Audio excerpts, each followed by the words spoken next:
चलिए डिस्कस करते हैं जनरल ऑर्गेनिक केमिस्ट्री के कुछ एक इंपॉर्टेंट क्वेश्चंस। तो very first question, how many secondary hydrogen atoms are present in given following compounds.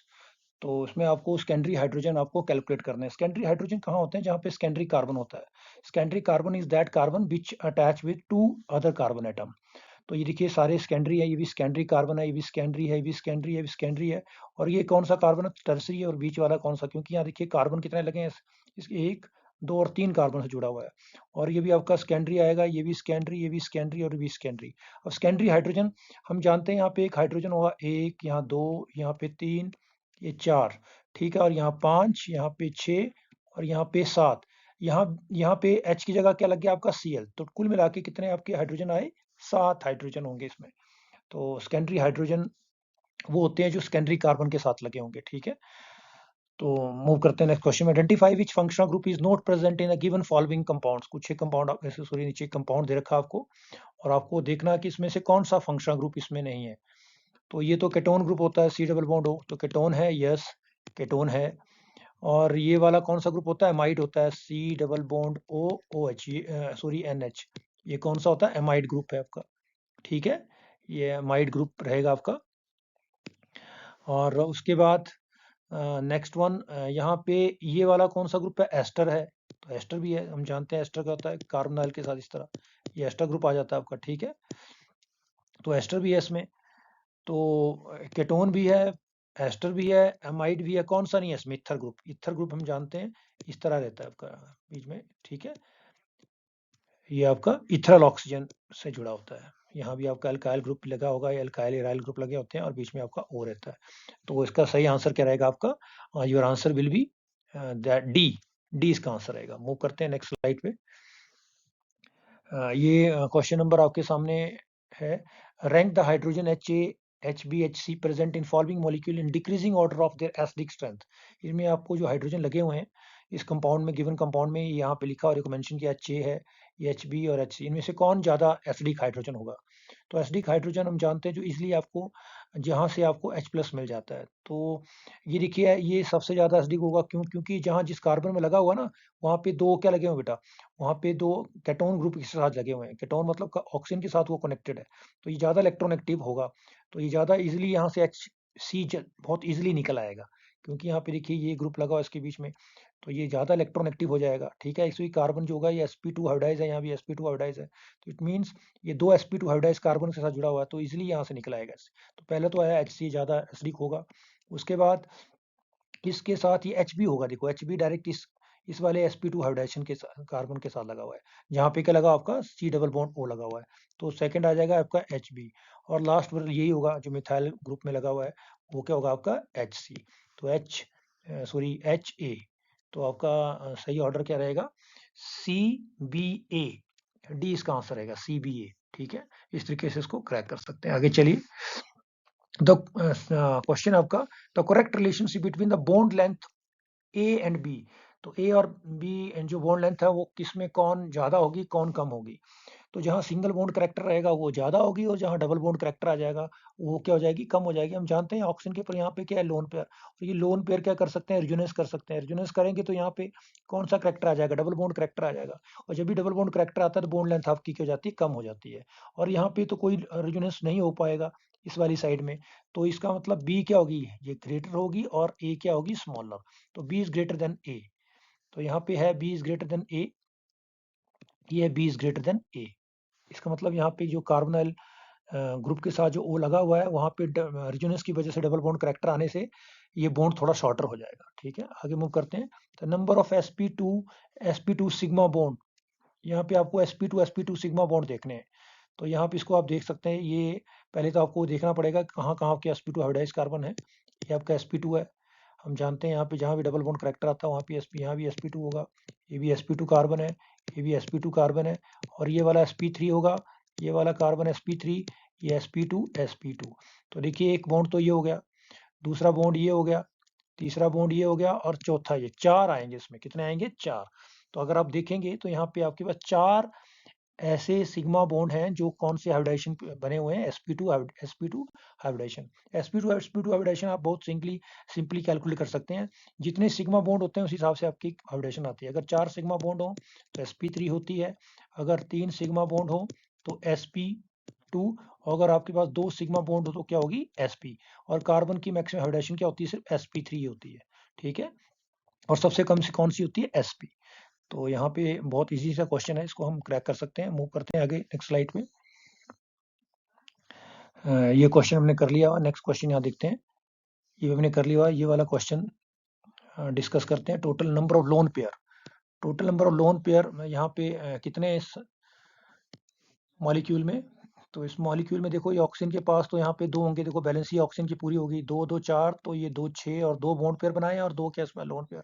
और नाइट्रोजन के पास कितने होते हैं, देखो यहाँ पे इसके पास एक लोन पेयर रहेगा, 2 2 4 2 6 2 8, तो ये एक लोन पेयर नाइट्रोजन के पास है और 2 लोन पेयर ऑक्सीजन के पास। तो कुल कितने हो गए, 3 लोन पेयर आएंगे। इसमें कितने आएंगे, 3। आगे मूव करते हैं। इस क्वेश्चन को देखते हैं। Several factors steric electronic orbital interaction can affect the inversion of a mean in a given pair which data is correctly placed। तो यहाँ पे डाटा दे रखा हुआ है और अमीन दे रखे हैं बना के, ठीक है। ये ट्राई मिथाइल अमीन है आपका, और ये ट्राई ट्राई आइसोप्रोपाइल अमीन यहाँ बनाया हुआ है, सॉरी डाई आइसोप्रोपाइल मिथाइल ये अमीन बनाया हुआ है यहाँ पे। और यहाँ भी आपके पास एक साइक्लिक ग्रुप लगा हुआ है, ठीक है। यहाँ ये 3 मेंबर है और ये 5 मेंबर रिंग है, और यहाँ भी आपके पास ये क्लोरीन लगे हुए हैं इस तरफ, यहाँ मिथाइल लगा हुआ है। तो उसमें डायरेक्ट डाटा आपको प्लेस करना। हम जानते हैं मीन जो होता है वो क्या करता है, जो आपका प्राइमरी मीन्स रहते हैं, सॉरी टर्सरी मीन होते हैं, वो क्या करते हैं, इन्वर्सन करते हैं। क्या करते हैं, इन्वर्सन करते हो। और वो अगर डी फॉर्म हो तो वो एल फॉर्म में चला जाता है, और अगर एल फॉर्म है तो वो डी फॉर्म आइसोमर इनैंशियोमर से चेंज हो जाता है वो अपना, ठीक है। डी आपका आइसोमर है तो एल आइसोमर बनेगा, एल आइसोमर है तो वो डी बन जाएगा। अब इसमें देखना कैसे आपने, तो आप पहले डाटा को देखिए। डाटा किधर रखा है, डाटा किसका रखा है, डेल्टा जी का। डेल्टा जी होता है क्या, गिव्स फ्री एनर्जी। इतना इजिली वो, जितना इजिली वो चला जाता है स्टेबल फॉर्म में, उतनी कम आपकी गिव्स फ्री एनर्जी होगी। अगर उसको दिक्कत हो रही है जाने में तो ज़्यादा एनर्जी लगेगी।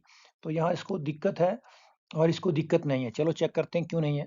अगर डाटा बिल्कुल इसमें कम एनर्जी लगनी चाहिए, क्यों, क्योंकि यहाँ पे बड़े ग्रुप लगे हुए हैं, और बड़े ग्रुप का मतलब क्या है, यहाँ एंगल थोड़ा ज़्यादा होगा। यहाँ पे एंगल क्या है, इस वाले ज्योमेट्री में ज़्यादा है। और एंगल ज़्यादा है क्योंकि आपको जब भी ट्रांजिशन सॉरी आपकी इन्वर्सन होती है मीन्स की, तो वो sp2 हाइब्रिडाइजेशन के थ्रू होती है, मतलब प्लेनर पोजीशन। और प्लेनर में एंगल कितना होता है, 120 का।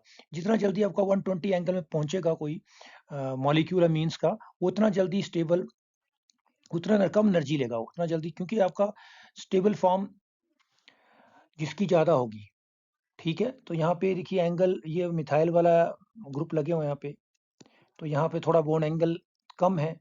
तो कम बॉन्ड एंगल से आप 120 में जाओगे तो थोड़ा समय लगेगा, ज़्यादा एनर्जी लगानी पड़ेगी आपको। और यहाँ पे पहले से कौन से ग्रुप लगे हैं, बड़े ग्रुप लगे हुए हैं, एंगल थोड़ा सा ज़्यादा है, तो जल्दी अचीव कर पाएगा 120 डिग्री एंगल को। तो इट मीन्स ये जल्दी कम एनर्जी लेके ट्रांसफर हो जाएगा आपका।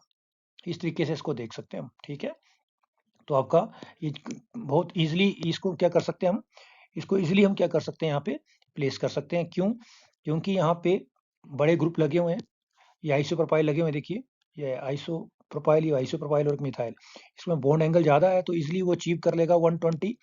फिर वो द्वारा किस में कन्वर्ट हो जाएगा, अमीन में, टर्सी मीन में कन्वर्ट हो जाएगा, पर इसकी कॉन्फ़िगरेशन इन्वर्ट हो जाएगी, उल्टा हो जाएगा ये, ठीक है।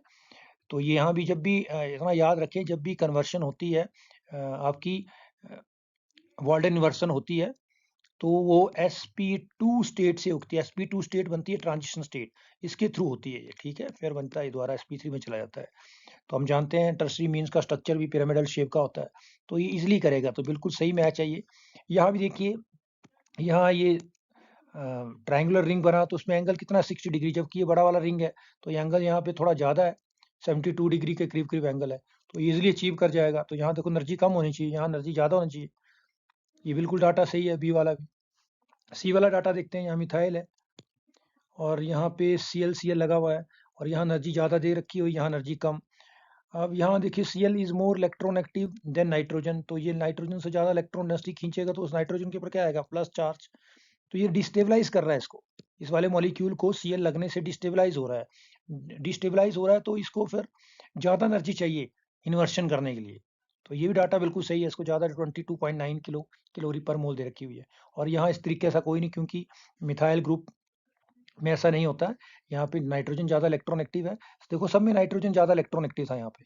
पर इस वाले केस में जहाँ पे Cl लगने की वजह से जो N है आपका, जो मीन्स का, वो क्या हो गया आपका टर्सरी, जो ट्राइक्लोरोमीन्स यहाँ बना हुआ है आपका, ये इसमें नाइट्रोजन में प्लस चार्ज आ रहा, तो थोड़ा डिस्टेबलाइज हो गया ये। तो ये ऑलमोस्ट डाटा जो है, जो गिवन डाटा है डेल्टा जी का गिवन मॉलिक्यूल के लिए, वो सारे मैच कर रहे हैं। तो उसमें आपका ऑल ऑफ दीज ऑप्शन आना चाहिए, ठीक है। जहाँ तक मैं समझता हूँ इसमें ऑल ऑफ दीज ऑप्शन आएगा, क्योंकि यहाँ पे इस तरीके से इस क्वेश्चन को क्रैक कर सकते हैं हम। तो मैंने आपको बता दिया, जब भी आपकी वाल्डन इन्वर्शन होती है मीन टर्सरी मीन्स की, तो वो जो मॉलिक्यूल है मीन्स के टर्सरी मीन का, और sp3 हाइब्रिडाइज है, और द्वारा वो क्या कर रहा है, अपनी कन्फिग्रेशन को इन्वर्ट कर रहा है, और द्वारा वो sp3 बनाएगा आपका। पर किसके थ्रू जाएगा, वो एक ट्रांजिशन स्टेट के थ्रू जाता है, और वो ट्रांजिशन स्टेट में हाइब्रिडाइजेशन क्या होती है, sp2। तो जितना जल्दी वो 120 डिग्री एंगल अटेन कर लेगा इजिली, उतनी कम एनर्जी लगेगी। अगर वो छोटे एंगल से बड़े एंगल में जा रहा है तो ज़्यादा एनर्जी देनी पड़ेगी आपको। तो जहाँ छोटा एंगल नजर आ रहा है आपको, समझो वहाँ ज़्यादा एनर्जी लगेगी, और जहाँ पहले से ही आपके मीन में बड़ा एंगल है, तो इसलिए वहाँ पे कम एनर्जी लगने वाली है, ताकि वो इसलिए उस स्टेट से होके अपने आप को इन्वर्ट कर पाए। तो इस तरीके से इसको हम देख सकते हैं। चलिए इस क्वेश्चन को देखते हैं। 16 number question, given pair identify the most acidic compound in A and B, most basic in C and D. तो सी और डी में आपको क्या देखना है, बेसिक देखना है, और ए और बी में आपको एसिडिक देखना है। ये बेंजोइक एसिड ग्रुप लगे हुए देखिए ए और बी में। तो ए और बी में अगर हम देखते हैं, यहाँ पे ये सिंपल आपका बेंजोइक एसिड है, ये ऑर्थोमिथाइल बेंजोइक एसिड है। तो जब भी बेंजोइक एसिड में अगर आपका इलेक्ट्रॉन विड्रॉइंग ग्रुप लगा हो, तो एसिडिटी उसकी बढ़ जाती है, और इलेक्ट्रॉन डोनेटिंग लगा हो तो उसकी एसिडिटी क्या हो जाएगी, कम हो जाएगी। तो ये तो इलेक्ट्रॉन डोनेटिंग है। पर ऑर्थो में अगर वो लगा हो ग्रुप, चाहे वो इलेक्ट्रॉन विड्रॉइंग हो, चाहे वो आपका कैसा ग्रुप हो, इलेक्ट्रॉन विड्रॉइंग, तो उसकी एसिडिटी बढ़ जाएगी। तो ये ज़्यादा यहाँ पे एसिडिक हो जाएगा, क्योंकि यहाँ पे ऑर्थो पे मिथाइल है, जबकि मिथाइल का जो प्लस आई इफेक्ट रहता है, ये इलेक्ट्रॉन डोनर ग्रुप लगा हो यहाँ पे, तो ये तो डिक्रीज करेगा। पर ये ऑर्थो पोजीशन में इसकी वजह से यहाँ पे आपको एक ऑर्थो इफेक्ट देखा जाता है, तो ये नंबर आपका यहाँ पे 2 आ जाएगा। और यहाँ देखते हैं, यहाँ किसका नंबर आएगा, यहाँ साइक्लोहेक्सेन में लगा हुआ है आपका। तो यहाँ तो इस तरीके से कोई ऑर्थो और पैरा की पोजीशन होती नहीं है। तो यहाँ पे देखो ये नज़दीक लगे हैं दो ग्रुप, तो ये बेसिटी को क्या करें, सॉरी एसिडिटी को क्या कर देंगे, डिक्रीज कर देंगे। क्यों, क्योंकि इसके पास यहाँ बेस पहुंचेगा, तो क्या दिक्कत हो जाएगी, यहाँ पे उसको दिक्कत हो जाएगी अटैक करने में। तो यहाँ पे 1 आ जाएगा, ठीक है। तो A2B1, A2B1 आप चेक कर सकते हैं, A2B1। तो ये ऑप्शन लग रही है A2B1। फिर यहाँ नीचे वाला देख लेते हैं, बेसिटी देख चेक कर लेते हैं, इसमें कौन ज़्यादा बेसिक है। तो इसमें देखें एनिलीन, और इसमें तो क्या दिक्कत है, यहाँ ये ज़्यादा होगा बेसिक, जबकि हमने पढ़ा हुआ है कि एनिलीन में अगर आपका इलेक्ट्रॉन डोनर ग्रुप लगा हो, तो एनिलीन की बेसिटी बढ़ जाती है। पर यहाँ ऑर्थो पोजीशन में आने की वजह से ये स्टेरिक प्रॉब्लम क्रिएट करेगा यहाँ पे CH2 सॉरी NH2 को।